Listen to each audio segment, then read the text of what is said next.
Dans cette vidéo, je vais vous dire exactement pourquoi je pense que le ciblage il est mort. Le ciblage tel qu'on le connaît bien évidemment, le fait de cibler les intérêts, je pense que c'est quelque chose qui est voué à l'échec aujourd'hui. Donc si vous voulez comprendre pourquoi ça se passe comme ça et puis comment faire de la publicité dans les années à venir, restez jusqu'à la fin pour comprendre exactement. Je vais vous donner 3 bonnes raisons pour lesquelles je pense que le ciblage est littéralement mort. En fonction de ça, vous verrez avec vous-même vos propres tests. Moi j'ai fait mes tests, j'ai essayé aussi de me renseigner. Donc je vais vous donner sincèrement ce que je pense du ciblage aujourd'hui en 2024. Pour ceux qui ne me connaissent pas, moi je suis Ismaël Soumoro, je suis commerçant, ça fait maintenant 4 ans. Donc si vous voulez augmenter vos ventes, si vous êtes e-commerçant et que vous voulez augmenter vos ventes en utilisant la publicité Meta et Instagram, vous êtes à la bonne adresse. Donc ici je partage mon expérience, mes tips, les astuces hyper avancées qui vont permettre de pouvoir scaler vos boutiques e-commerce en Afrique. Donc je pense qu'on va y aller assez rapidement pour la raison pour laquelle je pense que le ciblage tel qu'on le connaît n'existera plus dans quelques années.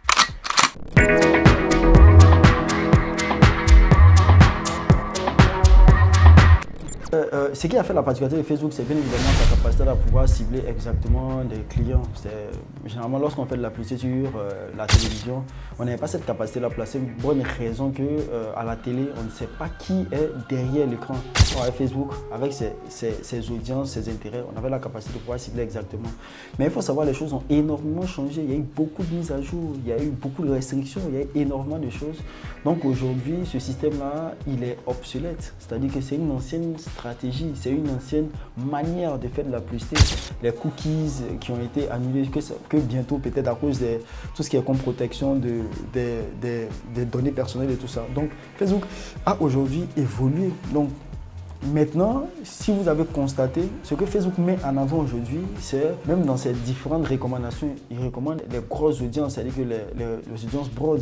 Aujourd'hui, on a l'advantage qui est là. Si vous avez constaté, même dans la manière de faire de la publicité, aujourd'hui, pour arriver aux intérêts, on est obligé de dérouler un menu aujourd'hui, ce qui était accessible directement lorsqu'on fait de la publicité.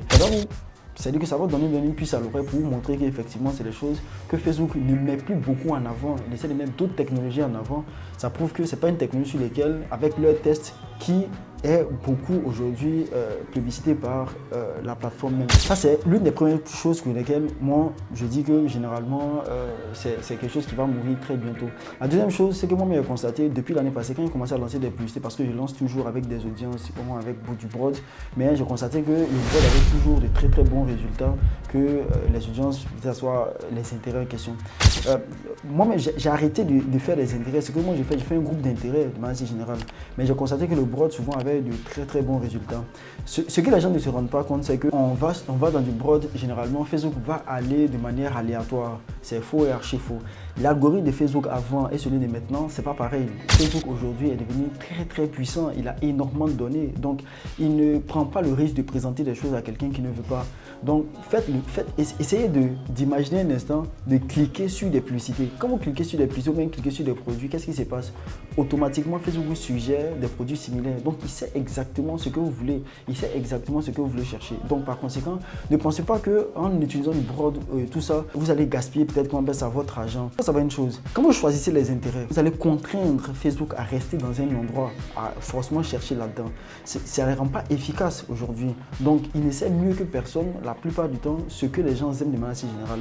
Donc aujourd'hui, le fait de faire ça, vous allez contraindre l'algorithme. Vous voyez ce que je veux dire? Donc privilégier aujourd'hui, moi sincèrement, je privilégie beaucoup les audiences broad. Si bien évidemment, vous savez très bien l'utiliser, mais jusqu'à la fin, je vais vous dire exactement comment vous pouvez utiliser efficacement l'audience broad. En plus de ça, j'ai constaté une chose, l'audience par intérêt, c'est quelque chose qui est quand même cher à diffuser et c'est très très logique. Je prends le cas. Si vous faites de la publicité dans la ville, ça va coûter beaucoup moins cher que si vous faites de la publicité, par exemple, dans un endroit clos, c'est-à-dire dans un événement où vous êtes censé vous tous faire de la publicité directement dedans. Ça va coûter beaucoup plus cher pour la simple bonne raison que c'est une question d'offre et de demande. C'est-à-dire que dedans, les places sont petites, donc vous allez payer beaucoup plus cher, mais dehors, les places, il y en a de la place et chacun pourra payer, bien évidemment, en fonction de son budget.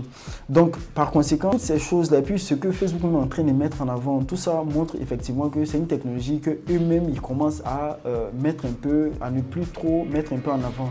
Donc, l'e-commerce, comme toute chose, c'est des choses qui évoluent énormément. Moi, ce que je vous conseille, c'est de vous habituer à utiliser le Broadview Advantage et à les utiliser de manière efficace. Parce que pour ma part, si vous voyez qu'ils mettent ça en arrière, c'est que dans leurs différents tests, ils ont constaté que ces audiences ont fonctionné mieux que les audiences par intérêt. Vous savez, Facebook, ce n'est pas dans son intérêt de nous donner des résultats qui ne sont pas bons généralement. Il fait ça pour aider la majeure partie des gens qui font de la publicité. Lui, son intérêt, c'est que nous, on reste toujours, on paye de la publicité là-dessus. Donc, il va tout faire pour nous donner de très bons résultats. Donc, comment exactement vous pouvez utiliser au mieux, hein, bien évidemment, les audiences broad. Vous savez, ce que moi j'ai compris dans l'histoire, comme si on mettait les commerciaux pour aller chercher bien évidemment des clients. Le plus important aujourd'hui, et ce que je dis chaque fois, c'est que si vous donnez, c'est comme vous avez perdu quelqu'un, vous recherchez quelqu'un dans la ville. Normalement, vous devez donner peut-être un croquis, c'est-à-dire que vous faites faire un dessin, un croquis pour montrer à la personne que je cherche peut-être telle ou telle personne. Le problème, c'est qu'il y a des gens, leur croquis n'est pas très bien détaillé. Il y a des gens, leur croquis est extrêmement bien détaillé.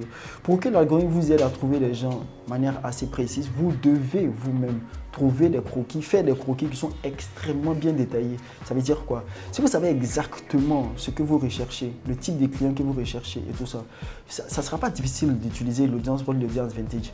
L'audience broad et la vintage, il y a une petite différence. Je vais faire une vidéo pour vous expliquer exactement la différence entre les deux. Mais de manière assez générale, si vous voulez faire des publicités qui sont impactantes, des publicités qui arrivent véritablement, ce que vous devez faire, c'est d'abord connaître à qui vous voulez vendre. Et comme ça, quand vous allez faire vos publicités, parce qu'aujourd'hui, c'est la créative qui cible, c'est le texte publicitaire qui cible. Vous voyez ce que je veux dire? Ce sont des choses qui ciblent. Donc, le fait de savoir à qui on vend, ça va exactement vous aider. C'est-à-dire que vous allez donner beaucoup plus de détails à Facebook pour pouvoir trouver des clients pour vous. Donc, c'était un peu ce que je pensais concernant cette histoire de ciblage. Donc, dans ma formation, dans ma formation actuellement, j'ai mis tous les détails concernant comment cibler, c'est-à-dire ne pas voir l'ancienne méthode. Vous voyez, moi, j'ai essayé de vous montrer comment on cible par texte, comment on cible par image, qu'est-ce qu'il faut réellement prendre en compte lorsqu'on veut cibler. Parce que c'est tout cela qui fait que vous avez un très bon ciblage. Vous sortez un peu des sentiers battus, vous ne faites pas ce que tout le monde fait et vous permet de pouvoir générer des sommes assez astronomiques avec la publicité. Donc, n'hésitez surtout pas à aller tester. Testez ce que je dis, testez, vous allez voir et puis regardez les résultats, voyez, essayez de voir parce que moi j'ai testé et je me rends compte qu'effectivement qu'ils ont énormément comme raison à ce sujet-là. Donc n'hésitez surtout pas à vous abonner et à prendre le coaching en question. Ça me ferait super plaisir encore de discuter avec mes abonnés. Sur ce, on se dit à très bientôt encore pour d'autres vidéos.